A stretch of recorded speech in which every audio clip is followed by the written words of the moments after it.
उत्तर भारत के घने जंगलों के बीच बसा था एक छोटा सा गांव चंद्रपुर। दिन में वह गांव बिल्कुल आम लगता था। मिट्टी के घर, पीपल के पेड़, दूर तक फैले खेत और बच्चों की हंसी। लेकिन जैसे ही सूरज ढलता, चंद्रपुर का चेहरा बदल जाता। शाम होते ही हवाएं ठंडी नहीं होती थीं, वे फुसफुसाने लगती थीं। ऐसा लगता था जैसे कोई अजनबी हर गली में चल रहा हो। गांव में एक अजीब सा नियम था। शादी के बाद कोई भी दुल्हन पहले महीने में अकेले बाहर नहीं जाएगी। यह नियम किताबों में नहीं, बल्कि डर में लिखा गया था। बुजुर्ग बताते थे कि सालों पहले कई नई दुल्हनें रात में बाहर गईं और फिर कभी वापस नहीं लौटी। कुछ की लाश खेतों में मिली, कुछ नदी के किनारे, और कुछ तो बिल्कुल गायब हो गईं। जब कोई पूछता कौन ले गया उन्हें, तो गांव वाले धीरे से कहते वो, और फिर चारों तरफ देखकर फुसफुसाते सुहागन चुड़ैल कहते थे। अगर कोई नई दुल्हन भूल से भी रात में अकेली निकल जाए तो रास्ते में उसे एक औरत मिलती है, सफेद साड़ी पहने, माथे पर सिंदूर, हाथों में लाल चूड़ियां, खुले बाल हवा में लहराते हुए। पहले वह बहुत सुंदर लगती है, आवाज मीठी होती है। वो मुस्कुराकर पूछती है, बहू इतनी रात को कहां?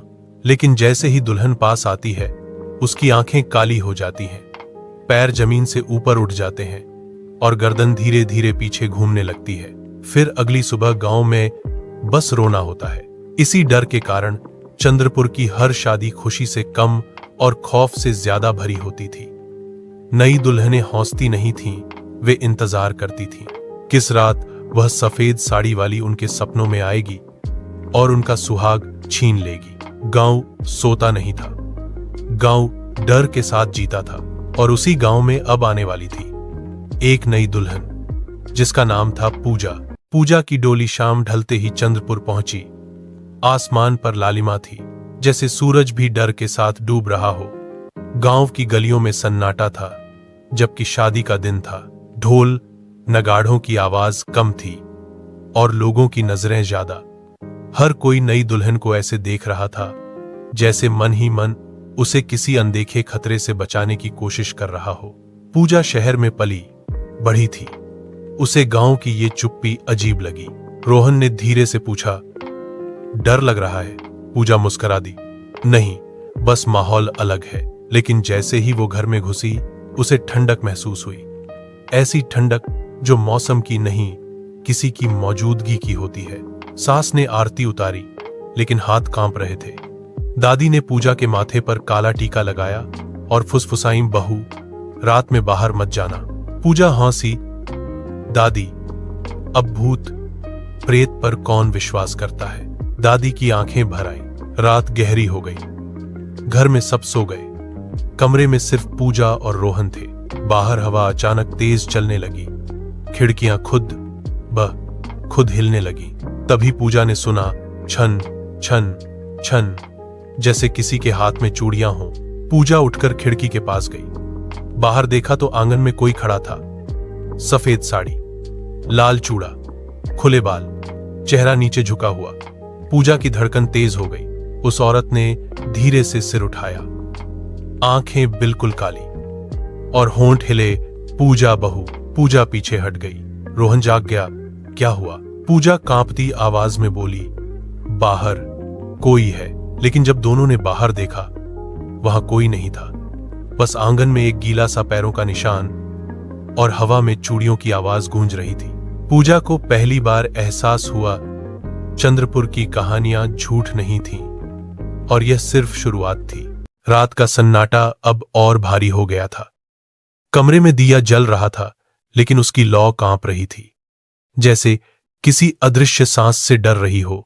पूजा बिस्तर पर लेटी थी, मगर नींद उसकी आंखों से कोसों दूर थी। बार बार उसे वही सफेद साड़ी वाली औरत याद आ रही थी। रोहन सो चुका था, उसकी सांसें सामान्य थीं। तभी अचानक पूजा के कानों में एक आवाज पड़ी, पूजा, बहुत धीमी, बहुत पास। पूजा ने आंखें खोल दी।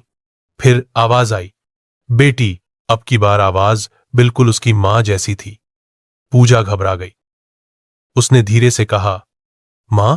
कमरे में कोई नहीं था, लेकिन खिड़की अपने आप खुल गई। ठंडी हवा अंदर घुस आई। और फिर वही चूड़ियों की आवाज, छन छन छन। पूजा उठकर दरवाजे तक गई।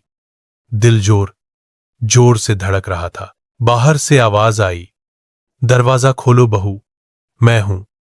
पूजा का हाथ कांप गया।